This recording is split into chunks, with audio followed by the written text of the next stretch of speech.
It's Tuesday, June 17th, 2025. Welcome to Make It Make Sense. I'm Granthermes.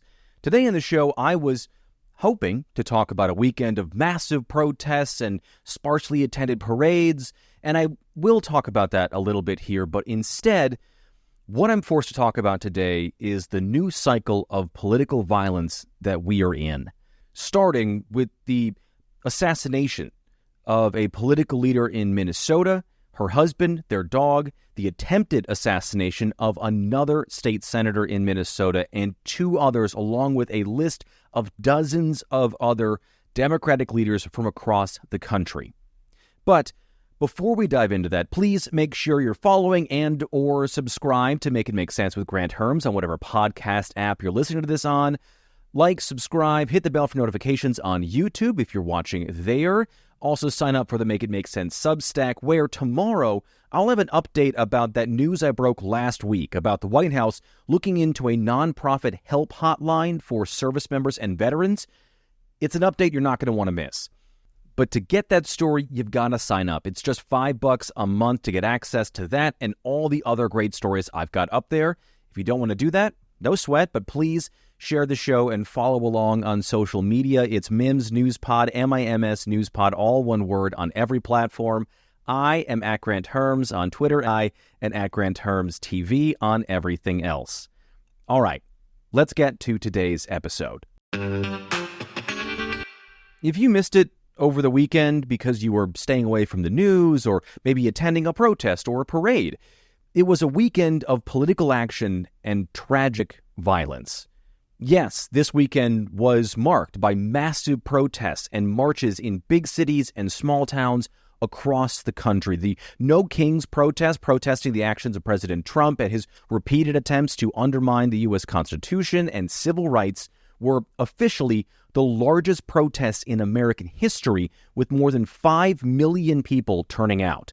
I saw all the videos of those things. I was on a trip on my own for Father's Day weekend with my dad, so I didn't get to go cover them in person. But from what I saw is that it was a stunning display of using our First Amendment to peacefully assemble and speak freely against the government, something that is unique to the United States in a lot of ways and something that we should hold dear because it isn't in every country.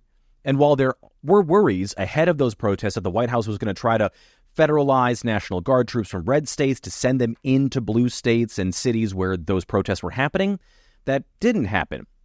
What did happen was those protests massively overshadowed the parade celebrating the 250th anniversary of the U.S. Army and, more importantly for Donald Trump, his birthday celebration. Now, I know that he said in the past and before this parade that it was just a coincidence that his birthday fell on the same day as this parade, which is true because the actual birthday of the Army was June 14th, 1775, and his birthday is June 14th, but there were a lot of ways, let's be honest, that this parade didn't have to fall on Trump's birthday, which made it look, at least in his mind when they came up with this thing, a lot like a North Korean military display for real leaders' big day, rather than a celebration of the Army and its history. Either way, the parade was pretty sparsely attended compared to what we saw for the No Kings protest. The White House says that in attendance, the crowd was about 250,000 people, but take that with a grain of salt because this is a White House and people who were part of his campaign who have frequently lied about crowd size at things like rallies. But still, even if it is 250,000 people, that is far fewer than the 5 million that attended the No Kings protests and far fewer than the White House was promising would be there for this parade. And Trump appeared to be upset by that. And the parade itself, even, despite having thousands of troops and reenactors in the parade, he reportedly reamed out Pete Hegseth. Trump biographer Michael Wolff, who's authored several books about Trump, told the Daily Beast, quote, he's pissed off at the soldiers. He's accusing them of hamming it up. And by that, he seems to mean that they were having a good time. They were waving, that they were enjoying themselves and showing a conventional face rather than a military face. So Trump is upset that soldiers were waving to people in a crowd who were there for the birthday parade of the Army and not, I don't know, doing something else. Now, that is what I wanted to talk about today. But instead, Saturday also was marked by a masked assassin who had other plans. Authorities say a 57-year-old shooter in Minnesota killed the Democratic state speaker of the House, Melissa Hortman, her husband, their dog, then went to a different house and tried to kill another Democratic state senator and his wife, and then went to the homes of two other Democratic state lawmakers looking to kill them as well, but thankfully they were not home.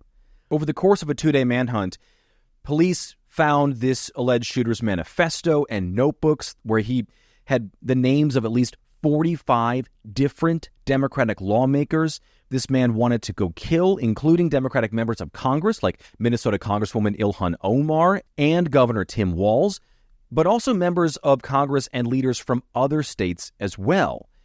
And the alleged shooter was also dressed as a cop in a lifelike silicone mask to carry out his assassinations and other attempts. His SUV was made to look like a police car with ram bars on the front, flashing lights on top, and even a license plate that said police on it. At one point, he was stopped by a local officer who thought the shooter was another cop and let him go.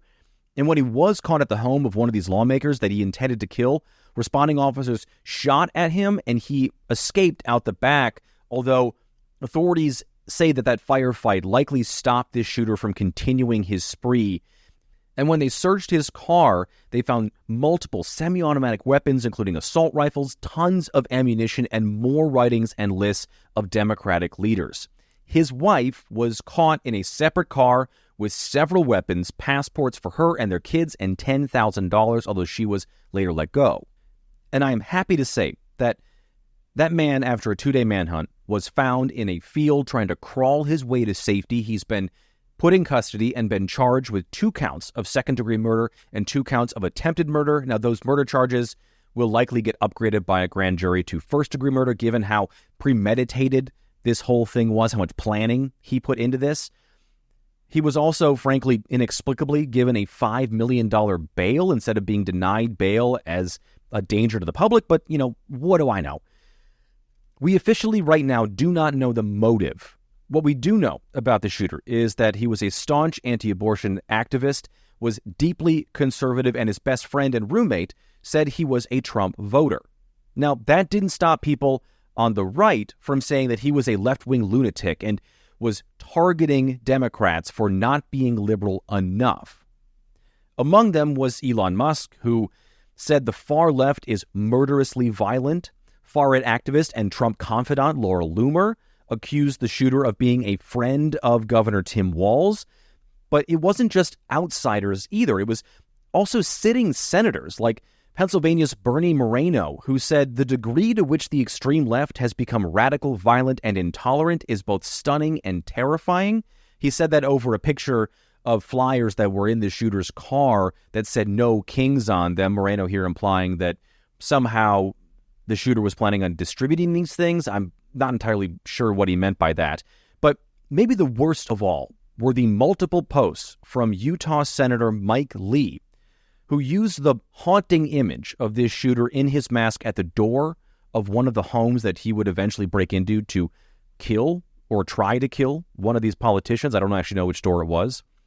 Lee saying in one of the posts, "This is what happens when Marxists don't get their way," and "Nightmare on Walls Street," implying that because the shooter sat on a workforce development advisory board in the state of Minnesota, and because that appointment from the previous governor in 2016 was then reapproved by Walz, that this guy was somehow a far-left activist and friend of Governor Tim Walz.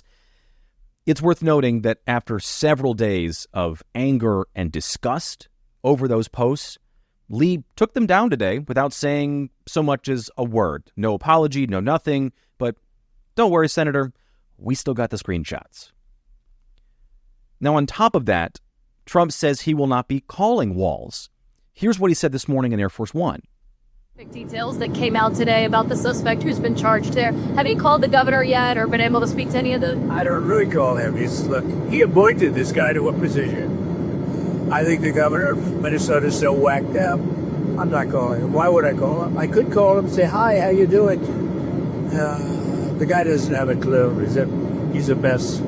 So, I could be nice and involved, but why waste time? So, in any normal world, the President of the United States would have already called the governor of a state in which a political assassination happened and another one was attempted. Actually, 3 others were attempted. He would be offering condolences and federal help. Instead, Trump is choosing to overlook the latest incident of political violence with prejudice, by the way, with malice, because the victims were Democrats and the leader of this state is a man he doesn't personally like. And that on its own would be bad enough. And we should treat it like it is. But what this murder and this attempted murder spree in Minnesota actually are the next steps in this new cycle of political violence that we are in the middle of, and the vast majority of it is coming from the right. And despite what Elon Musk and Laura Loomer and those senators like Lee and Moreno want people to believe, the research and our own federal law enforcement from both the first Trump administration and the Biden administration have been warning for years that the vast majority of political violence and the violent way people talk about our politics right now that fans those flames is coming, by and large, from the American right. And before I get into what we know about that, I know that there are going to be people here who will rightfully point to the assassination attempts of President Trump and the murders of 2 Israeli staffers who were killed outside of the Israeli D.C. embassy as evidence that it's not only the right. And I agree with you. It's not only the right. It's worth saying here, too, that the shooter in Butler, Pennsylvania, where that bullet nicked Trump's ear, seemed to be a disaffected Trump voter and had right-wing ideology. But this isn't a competition either about which side has the fewest collection of psychos. That being said, we should be aware of where the experts say the real threats are coming from and what's causing them. So for years now, law enforcement and extremism experts have been warning of a new rise in political violence from the far right. In 2021, the FBI, warning that it had been noticing an increasing wave of domestic terror plots beginning in and around 2015, said in the report that year that the vast majority of these cases they uncovered were anti-government or militia movements and were racially motivated most of the time by white nationalism. Both are movements that are undoubtedly rooted in right-wing ideology, even though the FBI doesn't always put them in those boxes. And then when you look at people who do look at this thing, like the Nonpartisan Center for Strategic and International Studies, or CSIS, they found that between 2014 and 2020, between 65 and 95% of the terror plots in the U.S. were planned or carried out by right-wing extremists, with the number of plots spiking after Trump was elected the first time, and it really hasn't come down all that much since. And experts say that that's an indication that these people feel emboldened or given permission somehow to plan or carry out these attacks by the things that they're hearing from Trump and the people around him. And I want to say here, too, that FBI report and the CSIS report, which are considered the gold standards for these kinds of studies, didn't even get to January 6th. What did was a new report from Reuters that found that political violence has hit an all-time high that we haven't seen in more than half a century, finding that since January 6th, 2021, there were more than 600 acts of political violence in the U.S., which is across the political spectrum, but keeping with the trend that we just talked about, the vast majority of those were coming from the right, which is made all the more concerning by the broad consensus among law enforcement and experts that today's right wing is more lethal, they have more access to weapons, they engage in military-style training, often having legitimate military or paramilitary training, and violence is more frequently justified through right-wing rhetoric than it was among left-wing speakers in, say, the 1960s and 70s. And as we find ourselves in this new cycle of violence, how these things are being talked about is really important to understand, because as the far right has taken over the Republican Party, the far right has become less and less far, and the things that they believe less and less outlandish. It's how you get to a place where the president doesn't think he needs to be a leader after a political assassination. It's how you get to a place where sitting senators can purposefully push lies about a killer to stoke animosity about their political opposites. It's how this stuff becomes normal. And it becomes more normal because the list is growing. In just the last calendar year, that list includes 2 attempts on the now president's life. The attempt to kill Pennsylvania Governor Josh Shapiro after an anti-Semitic arsonist tried to burn down the governor's mansion with him and his family inside. The murder of those 2 Israeli staffers that I talked about, the murder and attempted murder spree in Minnesota this past weekend, and the death of a bystander at a No Kings protest this weekend in Salt Lake City. An armed peacekeeper in the protest shot at a man who was removing an AR-15 rifle from his bag, seeming to intend to turn the parade or protest into a mass casualty scene. But it's not just those things. It's also things like pardoning the January 6th defendants. Trump saying he might pardon the people who plotted to kidnap and kill the governor of Michigan.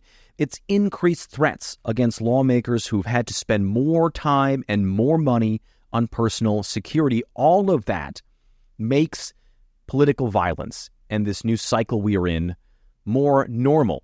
The New York Times said in a headline this week that political violence is becoming almost routine. And I would argue that if the instinct is to immediately figure out which side of the aisle these monsters are on after each and every heinous attack, because the goal is to score political points off tragedy, this thing has become routine. It's become part of the playbook.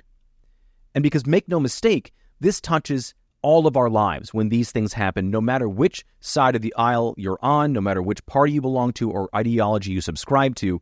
It makes all of us more afraid of each other, less trusting of one another, less willing to come to the aid of one another when we need help. And that just cannot be the case if we actually want to stop more violence, more death, and the consequences that will undoubtedly impact us all.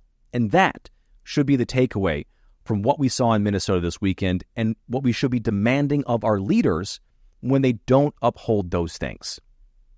And I don't think it's controversial to say that, because I think that we should all want less violence, less death when it comes to these kinds of things.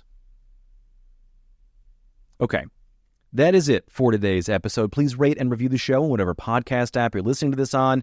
Like, subscribe, and hit the bell for notifications on YouTube. Please share the show on social media. It's Mims Newspod. That's MIMS Newspod, all one word on every platform. I am at Granthermes on X and Bluesky, and at Granthermes TV on everything else. Also, sign up for the Make and Make Substack. You're not going to want to miss out on that article tomorrow. Thank you so much for listening today. I'm Granthermes, and I'll talk to you on Thursday.